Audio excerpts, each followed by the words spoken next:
مذہبی اسکالر علامہ عبدالخبیر آزاد صاحب نے ہمیں جوائن کیا۔ عبدالخبیر آزاد صاحب، آپ کس طریقے سے دیکھتے ہیں فیلڈ مارشل کے اس خطاب کو، جس میں انہوں نے خاص طور پر افغانستان کو واضح پیغام دیا اور یہ بھی کہہ دیا کہ کسی بھی اسلامی ریاست میں ریاست کے علاوہ کوئی جہاد کا حکم اور فتویٰ نہیں دے سکتا؟ بسم اللہ الرحمن الرحیم۔ یقیناً جو فیلڈ مارشل جنرل حافظ عاصم منیر صاحب کا خطاب قومی علماء مشائخ کانفرنس میں ہوا،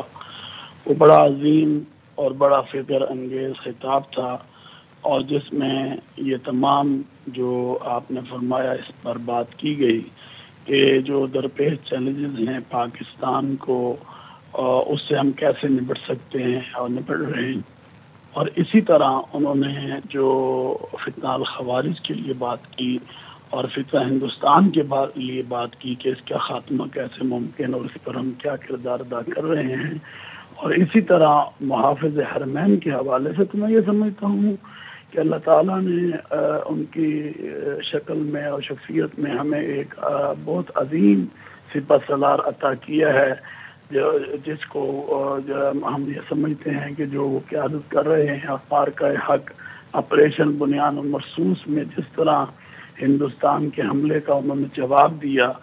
اور سیسا پلائی ہوئی دیوار وہ ہندوستان جو کہ ہمارا دشمن ہے اس کے سامنے بن گئے، اور 4 گھنٹے میں ان کا جو غرور ہے اللہ کے فضل سے خاک میں ملا دیا، اور آج ان تمام صلاحیتوں کو آج دنیا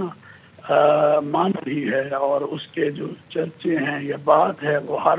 اسٹیج پر انٹرنیشنل پلیٹ فارموں پر کی جا رہی ہے۔ تو میں یہ سمجھتا ہوں یہ ہماری بہت بڑی کامیابی ہے۔ باقی جو انہوں نے کہا فتنہ ہندوستان اور فتنہ الخوارج جو کہ جنت کے ٹکٹ بھی بانٹتے ہیں اور پتہ نہیں کیا کچھ کرتے ہیں اور جہاد کے اعلان بھی کرتے ہیں، اور آپ نے صحیح کہا، اور جو فیلڈ مارشل صاحب کی تقریر تھی جس میں آپ نے فرمایا، تو میں یہ سمجھتا ہوں اس کا حکم تو ریاست دے گی۔ یہ جو گروپس آ جاتے ہیں اور یہ آ کر اپنی اس طرح کی باتیں کرتے ہیں، اس کے حوالے سے تو ہم نے پیغام پاکستان جو فتویٰ ہے جس میں دہشت گردی کو حرام قرار دیا گیا، انتہا پسندی کو حرام قرار دیا گیا، خودکش حملوں کو حرام قرار دیا گیا، اور ریاست میں ہتھیار اٹھانے کو غیر شرعی قرار، اس پہ 10,000 علماء مشائخ مفتیان کرام کے دستخط موجود ہیں۔ میں یہ سمجھتا ہوں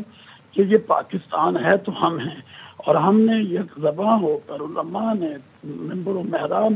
اس بات کو کیا کہ ہم اپنے فیلڈ مارشل اور اپنے سپہ سالار کے ساتھ کھڑے ہیں،